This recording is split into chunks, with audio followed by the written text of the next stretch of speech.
चलो अपन next start करते हैं। देखो एक तो ये वाला इंपॉर्टेंट है, इसको अपने नोटबुक में इसी लिख लेना। क्या एक जैसे ये ऊपर बता रखा है ना, क्या है, compliances with issued documents issued by institute. Institute has from time to time issued guidance notes statements on a number of matter. The statements have been issued with a view to securing compliances. इसको यहाँ पे ऐसे कर लेना, यहाँ पे अपने उसमें लिख लेना, नोट्स बनाओगे ना। द स्टेटमेंट्स किस लिए इशूड होती है? With a view to secure compliances by members. Opinion are critical for proper discharge of matter. Statements are there for mandatory. और ये देखना कि, और इसमें कॉमेंट्स में statements are there for mandatory है, ठीक है, क्योंकि ऐसे क्वेश्चन कई बार आते हैं स्टेटमेंट के ऊपर डायरेक्ट आ गया। फिर आगे इसका ना एक बार ये थोड़ा करके रखना, ये एमसीक्यू मतलब इतना डिटेल में नहीं पूछेंगे, बस ये एमसीक्यू वाला उसके लिए थोड़ा इंपॉर्टेंट है। एमसीक्यू है करेक्ट इनकरेक्ट के लिए। क्या next, while discharging their test function. अब किसकी बात करें? Accordingly while discharging their. अब देयर किसकी हम पहले बात करते हैं? मेंबर्स की। आगे it will be the duty of किसकी? Members of institute. यहाँ ध्यान रखना किसकी ड्यूटी है? मेंबर्स ऑफ इंस्टीट्यूट की, किसी और की मतलब यहाँ पे वो ध्यान रखना अपना। टू एग्जामिन क्या करना है उनको? स्टेटमेंट्स को रिलेटिंग टू अकाउंटिंग मैटर्स। किसके कौन से matters? Accounting matters. Are complied with in presentation of financial statements, मतलब कवर्ड बाय ऑडिट इन, ठीक है, डेविएशन। अगर कोई अगर कोई डेविएशन अराइज होते हैं, मतलब फाइनेंशियल स्टेटमेंट की ऑडिट वगैरह, स्टेटमेंट्स की चेकिंग करते वक्त कंप्लाई हो रहे हैं कि नहीं हो रहे, तो उसकी अगर कोई डेविएशन आ रहे हैं तो उसको क्या करना है? एडिक्वेट डिस्क्लोजर देना है अपनी ऑडिट रिपोर्ट के अंदर। ये ध्यान रखना है यहाँ पे कि इन इवेंट ऑफ डेविएशन के केस में कि उसका एडिक्वेट डिस्क्लोजर देने का ऑडिट रिपोर्ट में। और वो किसको देना है? मेंबर्स ऑफ इंस्टीट्यूट के। ध्यान रखना है यहाँ पे ड्यूटी किसकी है? मेंबर ऑफ इंस्टीट्यूट की। और एक और क्या है? टू एंश्योर, क्या एंश्योर करना है? Statements relating to auditing matters are followed in audit of financial statement covered by audit report. If any reason member has not been able to perform audit in accordance with such statement, his report should draw. अगर वो comply नहीं कर पा रहा, क्या करें? Member अगर able नहीं है परफॉर्म करने की, नॉट एबल टू परफॉर्म, तो उस केस में क्या करेगा? ड्रॉ इंटेंशन करवाएगा। किसकी? मटेरियल डिपार्चर्स के केस में। मटेरियल डिपार्चर्स की मतलब वो अपनी रिपोर्ट में इशू वो कर देगा अटेंशन।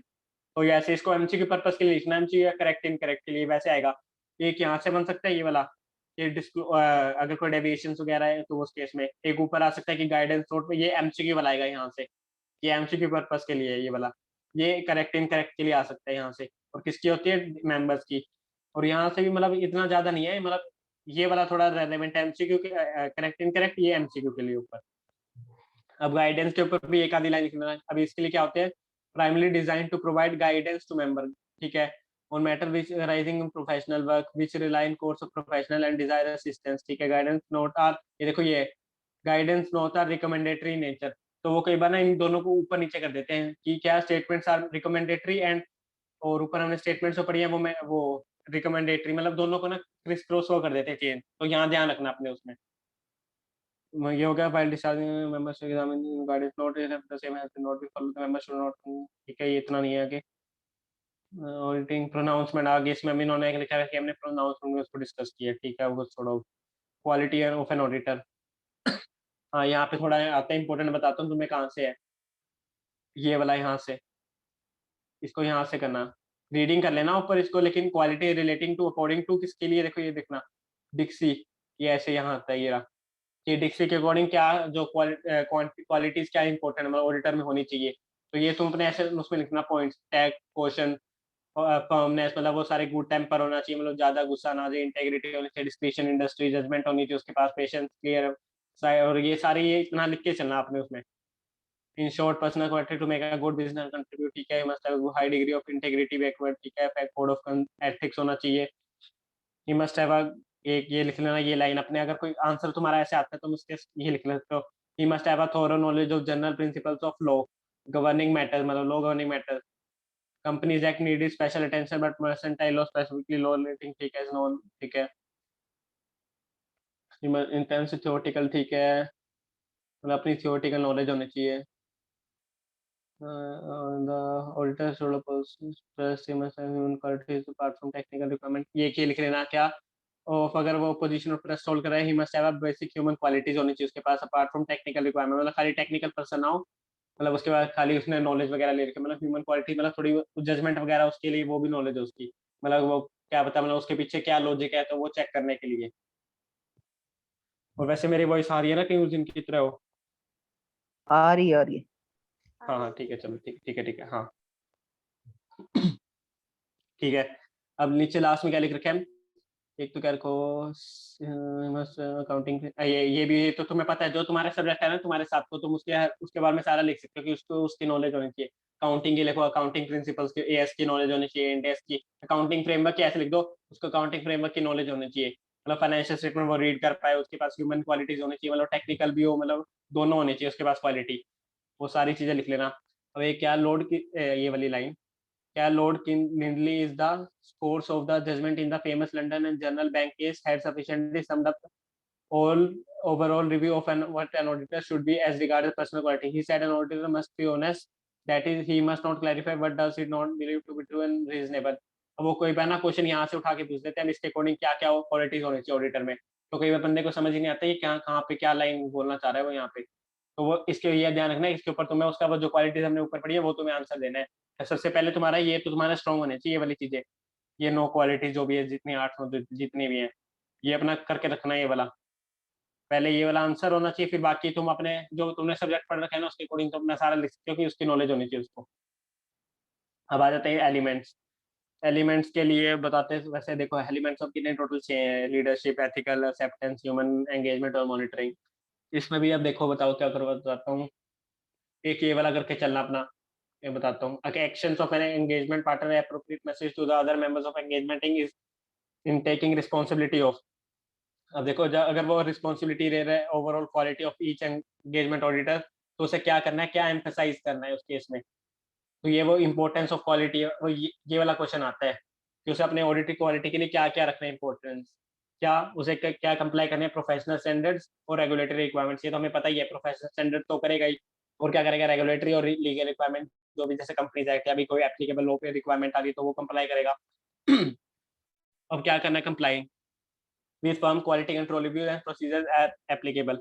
अब जैसे लीडरशिप है तो जो उसकी फर्म के अंदर एप्लीकेबल लॉज, मतलब जो कंट्रोल पॉलिसीज होंगी या प्रोसीजर होंगे वो उसे अप्लाई करने हैं। Issuing auditor report that are appropriate in the circumstances. मान लो अगर तुम्हें, जैसे तुम आगे पढ़ोगे कि 3 जैसे ऑडिटर की रिपोर्ट में मतलब क्या क्या पैराग्राफ्स होते हैं, मतलब और क्या ऑडिट रिपोर्ट इशू करना वो है, जैसे क्वालिफाई या डिस्क्लेमर देना, हमें एडवर्स ओपिनियन देना, मतलब क्या देना चाहता है, जो भी एप्लीकेबल होगा या क्या अप्रोप्रिएट एज पर सर्कमस्टांसेस। अगर तुम्हें मान लो कोई क्लाइंट डाटा ही नहीं दे रहा, तुम चेक ही नहीं करे, तुम क्वालिफाइड इशू वो वो मतलब डिस्क्लेमर तो मतलब फिर बहुत रेयर, मतलब रेयर तो नहीं, मतलब थोड़ा बहुत लास्ट स्टेज में आता है मतलब डिस्क्लेमर तो मोस्टली फिर भी कर देते हो क्वालिफाइड, या क्वालिफाइड ओपिनियन आ जाती है, मतलब मोस्टली ट्रू एंड फेयर भी आ जाती है, फिर क्वालिफाइड ओपिनियन आती है उस केस में। फिर आगे the engagement teams ability to raise concern without an fear of reprisals. मतलब क्या, अगर तुम्हें कोई मतलब कोई तुम्हें अगर कोई डाउट्स वगैरह आ रहे हैं ना, तो बिना डरे पूछना किसी से भी, क्लाइंट वगैरह से, मतलब या फिर जिसे अभी तुम्हारी फर्म से अगर किसी से पूछना, तुम अपने डरे पूछना, क्योंकि अगर कोई भी तुम्हारा वहाँ पे फॉल्ट हुआ ना, फिर तुम पकड़े जाओगे कि तुम्हारे ऊपर ये रिस्पॉन्सिबिलिटी वगैरह थी उस एंगेजमेंट टीम पे। वैसे फर्स्ट तो जैसे मैं मेंबर ही है, मतलब जो मतलब मेन जैसे ऑडिट हो गया, लेकिन फिर भी वो तो ये तुम्हारे मतलब थोड़ी बहुत तो आ ही जाती है ना कि ऊपर रिस्पॉन्सिबिलिटी वगैरह, तो अपना वहाँ पे काम मतलब सही होना चाहिए तुम्हारे पास। जो भी तुम्हें डाउट है बिंदास किसी भी, चाहे क्लाइंट हो चाहे अपनी तुम्हारी फर्म का हो, वो बिना डरे पूछना अपना। ये मत हेजिटेट करना कि मैं ये मेरे बारे में क्या सोचेगा, कुछ नहीं सोचना, उसने सोचना सोच लेगा पहले ही। और वो नीचे की fact that quality is essential in performing, ये मतलब नहीं, ऊपर वाला थोड़ा बहुत ज्यादा है, इतना हो गया। नीचे चलते हैं एथिकल रिक्वायरमेंट्स के अंदर। एक तो तुम्हें ये 5 पता होने चाहिए, ये नाम बस इनके क्या क्या होते हैं, IOPCP, मतलब जो भी अपना तुम्हारा कोड देख लेना, PCB जो भी तुमने करना है उसका, मतलब जैसे इसका वो याद करके चलना है कि क्या क्या होता है। ये integrity, objectivity, professional competence and due care, confidentiality, professional behaviour. ये तो तुम्हें जब भी कोई पूछना है, ये तो तुम्हें मेरे को भी ये तो बिना वो याद होता है कि क्या ये क्या चीज है, कोड एस्टेब्लिश, ये ध्यान रखना क्वेश्चन क्या ऊपर, तो ये खाली ये याद कर लो, ऊपर तो देख लेना ना, ये हमेशा देख के चलना, जो भी तुम याद करो ना उसके ऊपर उसका क्वेश्चन क्या है। क्योंकि वरना अगर तुम्हें ये नीचे वाला पता होगा, तुम्हें क्वेश्चन नहीं पता होगा कि उसका आंसर क्या है, तो तुम हमेशा उसके ऊपर जब भी अपने नोट बनाओ तो ऊपर उसके लिख के चलना क्या है इस बारे में, ये क्या चीज के बारे क्या कर रहा है, फंडामेंटल प्रिंसिपल्स ऑफ प्रोफेशनल, मतलब रेलेवेंट टू ऑडिटर, मतलब क्या होते हैं वो, क्या इंटेग्रिटी होना चाहिए, मतलब वो बिना मतलब किसी पे भी आप मतलब बिलीव करे, मतलब अपना खुद का होना चाहिए वो। एक अपने ऑब्जेक्टिविटी, मतलब जो भी अपने ऑब्जेक्टिव की तरफ जा रहे हैं, जैसे ऑडिट अपनी रिपोर्ट वगैरह इश्यू करनी है तो वो किसी के बेकाबे वगैरह में ना आए, कॉल करे। प्रोफेशनल कॉम्पिटेंस और ड्यू केयर, मतलब जो भी मतलब प्रोफेशनल कॉम्पिटेंस, मतलब तुम्हारे पास एक एटिक्यूट मतलब नॉलेज वो होनी चाहिए उसकी, और तुम उसकी ड्यू केयर मतलब सही प्रॉपर नॉलेज चेकिंग वगैरह करो उसका। कॉन्फिडेंशियलिटी तो तुम्हें पता है कि जो भी अगर तुम्हें डाटा मिला तुम उसको आगे फर्दर किसी और को प्रोवाइड मत करो, क्योंकि वो क्लाइंट का डाटा है। मतलब कॉन्फिडेंशियलिटी मेंटेन करके रहनी है, मतलब ना तुम्हें क्लाइंट को मतलब अपने क्लाइंट का डाटा किसी को मतलब बताना होता है कि मेरा ये क्लाइंट वगैरह है। और प्रोफेशनल बिहेवियर मतलब तुम्हें कैसे तो रखनी है कि मतलब ये नहीं कि तुम वहाँ पे जाके उछल कूद वगैरह कुछ पागलपन की वजह से करने लगे। एक अपना प्रोफेशनल बिहेवियर वहाँ मेंटेन करना होता है कि तुम सीए मतलब ऑडिटर एक हो, मतलब थोड़ा दिखना चाहिए कि तुम मतलब हो इतना। बाकी जैसे अब ये इंडिपेंडेंस, हाँ। देखते हैं।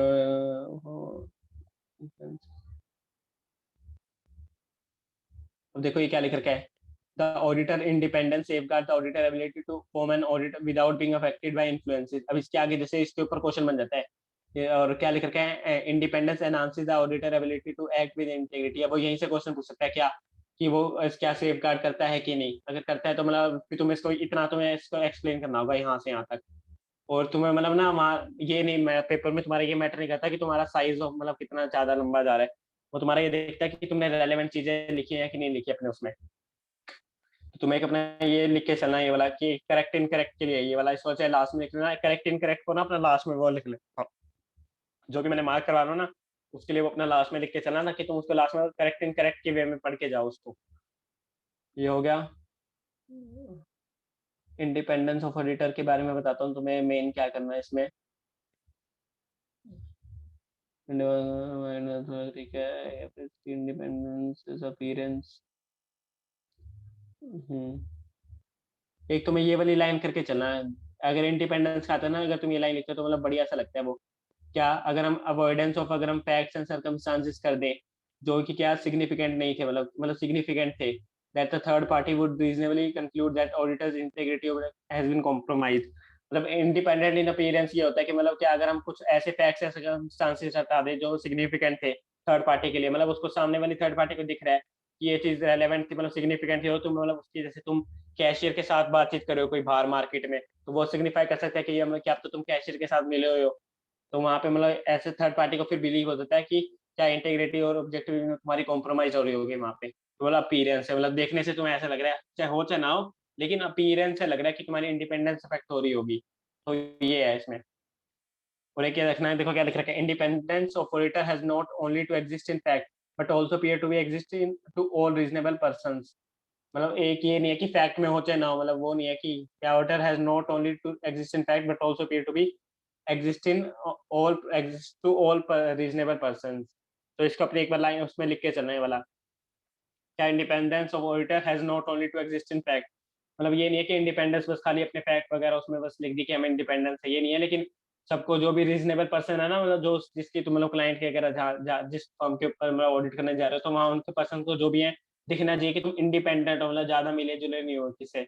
लेकिन ये चीज मतलब अगर प्रैक्टिकली सेंस में देखो ना, मतलब इतना हो जाता है कि अगर बिग फोर वगैरह का तो मेरे को इतना प्रॉपर नहीं पता कि जैसे वहाँ अंदर के अंदर जाके कैसे करते हैं मतलब। लेकिन अगर तुम नॉर्मल या फिर मिड लेवल या फिर अगर कुछ थोड़ी सी नीचे अगर देखोगे ना, वहाँ मतलब इतनी हो जाती है कि मतलब डील कर लेते हैं क्लाइंट के साथ, बातें मतलब होती रहती है, इतनी कोई वो नॉर्मल बात होती है वो तो। कुछ मतलब इतना नहीं होता, मतलब हंसी मजाक मतलब बातें चलती रहती है उनके साथ, मतलब वो तो। और बाकी स्ट्रेट फॉरवर्ड अप्रोच, ये तो तुम्हें बताइए कि वो क्या इम्पार्शियल एटीट्यूड वगैरह दिखना चाहिए मतलब सामने से उसका। इंट ये तो तुम्हें अपने वर्ड्स याद रखने होंगे, जैसे वो थे ना प्रिंसिपल्स के, वो तुम अपने वर्ड कभी भूलना मत। अगर इंडिपेंडेंस आता है तो तुम अगर वो लाइन लिख देते हो ना, इंटीग्रिटी और उसकी ऑब्जेक्टिविटी कॉम्प्रोमाइज नहीं होंगे, मतलब तुम्हारे एक दो नंबर मिल सकते हो उसी उसी चीजों के। एक ये करके चलना, थ्रेट्स टू इंडिपेंडेंस।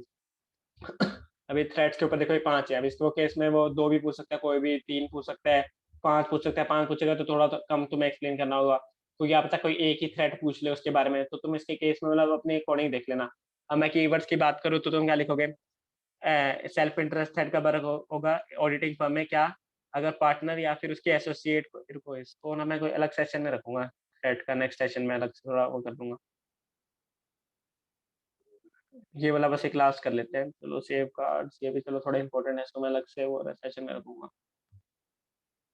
एक इनको ना रीड करके चलना, इसको बस रीडिंग पर्पस के लिए मॉड्यूल में रख लो, इसको बस रीड कर लो एक बार बस खाली। क्या प्रोफेशनल स्केप्टिसिज्म, मतलब बीइंग अलर्ट कहाँ पे होना चाहिए तुम्हें अलर्ट, और ऑडिट एविडेंस ऑब्टेन करते वक्त, information bringing questionability liability of document. मतलब तुम्हें ऐसा लग रहा है कि डॉक्यूमेंट रिलायबल नहीं है तो तुम्हारे पास मतलब ऐसा दिमाग में बत्ती चमकनी चाहिए, प्रोफेशनल स्केप्टिसिज्म होनी चाहिए।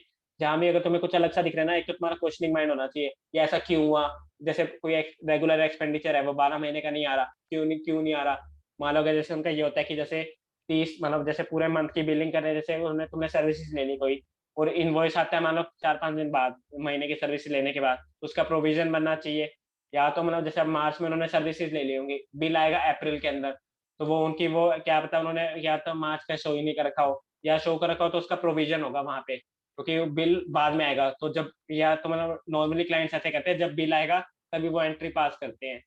तो उस केस में तुम्हें वहां अपनी जैसे क्वेश्चनिंग माइंड रखना होगा कि प्रोविजन क्यों नहीं बनाया, यहाँ पे बनाओ या एंट्री पास करवा दो तुम उनकी बैठ के। तो वो चीज अपने दिमाग में रखना कि इन्फॉर्मेशन अगर कोई तुम्हें अगर जैसे कोई तुम्हें वाउचर मिला था, वो तुम्हें ऐसे लग नहीं रहा कि रिलायबल है कि नहीं, तुम उस केस में और मांग लो।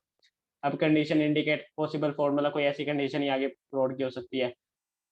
Need for in addition to required by से, मतलब कई बार सर्कमस्टांसेस ऐसे हैं कि हमें ऐसे इसके मतलब थोड़ा मतलब प्रोसीजर, मतलब ऑडिट प्रोसीजर अपने मतलब थोड़े एक्सटेंसिव लेवल पे मतलब ऑब्टेन करने होते हैं। वो इसके इसकी बात करें। अब देखो ना, ये वाला थोड़ा करके चलना, क्या मेंटेनिंग प्रोफेशनल स्केप्टिसिज्म का थ्रू आउट द ऑडिट, मतलब कहीं स्पेसिफिक नहीं लगाना, ये करेक्ट इनकरेक्ट लिख करके चलना ये वाला। क्या जो प्रोफेशनल स्केप्टिसिज्म है तुम्हें through out the audit maintain करके चलनी है, ना कि कोई स्पेसिफिक उस खाली टाइम पीरियड के लिए। क्यों? ये नेसेसरी है क्या, to reduce the audit risk, मतलब रिस्क को रेस करने के लिए। वो जैसा रिस्क आगे तो ऊपर वाले रिस्क होगे तुम्हारे, वो तुम वो लिख देना। अब क्या जनरलाइजिंग, मतलब ऊपर क्या हो, अनयूजुअल सर्कमस्टांसेस और ड्राइंग कंक्लूजन हो गए ऑडिट ऑब्जर्वेशन के। और एनटी जैसे नेचर टाइमिंग एक्सटेंट है ना, जैसे तुम नोट्स बना रहे हो ना, इसका ऐसे लिखो एनटीई, नेचर टाइमिंग एंड एक्सटेंट, सीधा ऐसे याद रहता है एनटीई, एनटीई ऑफ एपी। मतलब नॉर्मली हमेशा ये आता है एनटीई ऑफ एपी, मतलब ऑडिट प्रोसीजर्स, ऐसे अपनी शॉर्ट फॉर्म यूज करो। मतलब थोड़ी ना तुम्हें मतलब ऐसे याद रहता है एनटी ऑफ एपी, मेरे को तो मैसेज डाल रखता था मतलब। तो ये हो गया, इनको नोट्स कर लेना बस, बाकी आज के लिए इतना बहुत है। किसी का कोई डाउट हो तो बता दो, इसको नोट वगैरह कर लो, अगर तुम्हारा टाइम लग जाएगा। किसी का कोई डाउट? नहीं भैया, क्लियर है। ओके। नहीं भाई। कि चलो फिर आज के लिए बहुत है, एंजॉय करो।